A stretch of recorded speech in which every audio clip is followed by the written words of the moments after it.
1 by 1. ഞാൻ നിന്നെ വേദനിപ്പിച്ചിട്ടുണ്ടോ?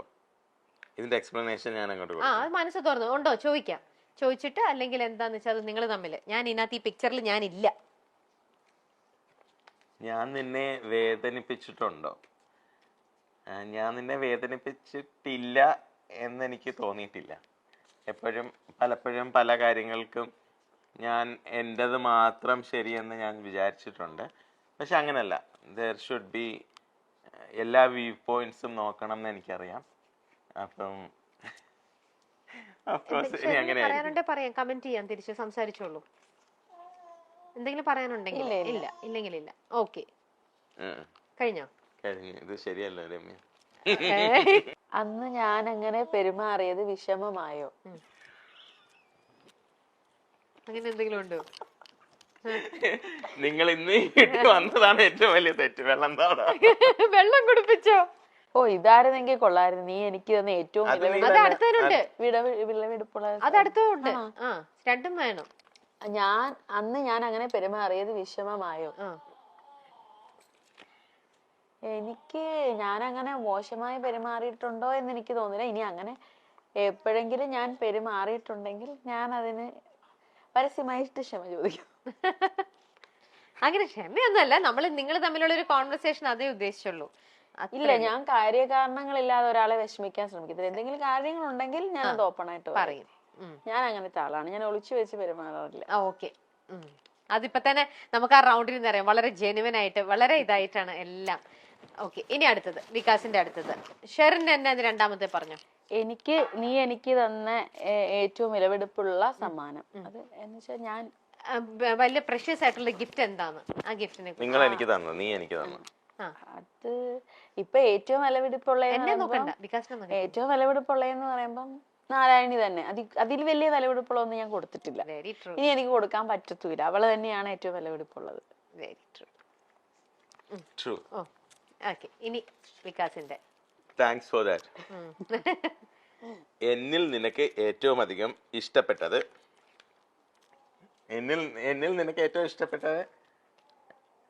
എന്താണെന്ന് ഓഫ് കോഴ്സ് ഞാൻ എപ്പോഴും സോറി പറയും. കറക്റ്റ് ആണോ?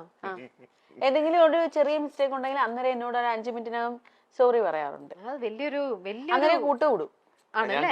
ഞാനാണ് അന്നേരം ഇച്ചിരി മസിൽ പിടിക്കാറുണ്ട്. അങ്ങനെയാണ്. ഓക്കെ, അത് വലിയൊരു ഇത് അപ്രീഷിയേറ്റ് ചെയ്യേണ്ട ഒരു കാര്യം തന്നെയാണ്. കാരണം എല്ലാവരും സോറി പറയാൻ വളരെയധികം ഈഗോ ഉള്ള മനുഷ്യരാണല്ലോ നമ്മുടെ ഇപ്പോൾ ഇവിടെ. ആ ഒരു ഈഗോയിസ്റ്റിക് ഇതിൽ ആരും പറയില്ല. ചിലർക്ക് അറിയാം എന്റെ ഭാഗത്താണ് മിസ്റ്റേക്ക് എന്നാലും ഈഗോ കാരണം അത് അഡ്മിറ്റ് ചെയ്യാൻ ബുദ്ധിമുട്ടാണ്. അത് വലിയൊരു മനസ്സാണ് കേട്ടോ വികാസ്. തിരിച്ചും അങ്ങനെയാണ്, ഷെറിലും സോറി പറയും. പക്ഷെ എപ്പോഴും നമ്മൾ ഒരിക്കലും ഒരു കൈ കൊണ്ട് അടിച്ച സൗണ്ട് വരില്ല. നമ്മൾ 2 കൈ കൊണ്ട് തന്നെ അടിക്കണം സൗണ്ട് വരാൻ. അപ്പൊ നമ്മൾ മനസ്സിലാക്കി. ബിക്കോസ് ഇതിപ്പോ എന്റെ 2ാമത്തെ ജീവിതമാണ്. അപ്പൊ ആദ്യത്തെ ജീവിതം എനിക്ക് പാഠപുസ്തകമായിരുന്നു. അപ്പൊ നമ്മൾ ആ പാഠപുസ്തകത്തിൽ നിന്ന് എന്ത് ചെയ്യാം എന്ത് ചെയ്തുകൂടാന്ന് നമ്മൾ പഠിച്ചു. അല്ലാതെ അവിടെ അതിന്റെ ഒരു റിപ്പീറ്റ് കോപ്പി പേസ്റ്റ് അല്ലല്ലോ നമുക്ക് ഇവിടെ വേണ്ടത്. അപ്പൊ അതെനിക്ക് പൂർണ്ണ ബോധ്യമാണ്. നമ്മൾ ഓരോ കാര്യങ്ങളും ചെയ്യുമ്പോഴും തെറ്റാണ് നമ്മൾ ചെയ്യുന്നതെങ്കിൽ ആ തെറ്റ് ചിലപ്പോൾ നമ്മൾ ഓരോ നിമിഷം നമ്മൾ തന്നെ ചിലപ്പോൾ ഈ നേരത്തെ ഷെറിൽ പറയുന്നത് ഞാൻ വർക്കിൽ ടെൻസ്ഡ് ആയിരിക്കും, വേറെ പല ടെൻഷനിലും ആയിരിക്കും. അപ്പൊ നമ്മൾ ചിലപ്പോൾ എന്തെങ്കിലും പറയും. പക്ഷെ ആ പറഞ്ഞു കഴിയുമ്പോൾ അയ്യോ അങ്ങനെ പറയേണ്ടിയിരുന്നില്ല. സോ ഞാനത് അപ്പൊ തന്നെ ഞാൻ സോറി പറയും. അത് ഞാൻ ഡിലേ ആക്കത്തില്ല. മകൾ അതെങ്ങനെ ദുഃഖമാവുന്നത്? ഷെറിലിന്റെ ഒരു മോളുണ്ട്.